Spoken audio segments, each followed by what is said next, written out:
నియోజకవర్గంలో 5 ఏళ్లలో జరిగిన అవినీతి బయట పెడతామన్నారు ఎమ్మెల్యే నల్లారి కిషోర్ కుమార్ రెడ్డి. అవినీతికి సహకరించిన అధికారులను ఎవరిని వదలబోమన్నారు. అక్రమ లేఅవుట్లు, మైనింగ్, మట్టి మాఫియా అరాచకాలను అరికడతామన్నారు నల్లారి. ప్రజలు కరప్షన్కు వ్యతిరేకంగా, అవినీతి వ్యతిరేకంగా ఎవరైతే ఇక్కడ ఎమ్మెల్యే, ఎంపీ అవినీతి చేస్తున్నారు, పీలేరులో భూదందాలు చేశారు, దగ్గర 400 కోట్ల రూపాయల భూములు భూ ఆక్రమణ అయింది అని నేను ఏదైతే చెప్పానో 2 సంవత్సరాలు 3 ఏళ్ల నుంచి అది నిజమని ప్రజలు నమ్మినారు. వాస్తవం కూడా అదే. వీళ్ళు ఆఫీసర్ల పైన ప్రెజర్ పెట్టి, అప్పుడుండే కలెక్టర్ పైన వాళ్ళపైన ప్రెజర్ పెట్టి ఈరోజు ఆ పర్మిషన్లు ఇచ్చినారు. అవి కూడా రివ్యూ చేస్తామన్నీ.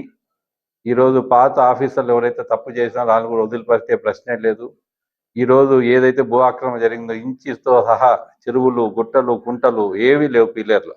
ఒకప్పుడు కడప రోడ్డు కావచ్చు, తిరుపతి రోడ్డు కావచ్చు, చిత్తూరు రోడ్డు కావచ్చు, కలికి రోడ్డు కావచ్చు, గుట్టలు ఉండే ఏమి లేవు. ఈ నేచర్ను, ప్రకృతిని అంతా విధ్వంసం చేశారు ఎన్హెచ్కి సంబంధించిన రోడ్డు పేరుతో. అవి కూడా రివ్యూ చేస్తాం ఖచ్చితంగా.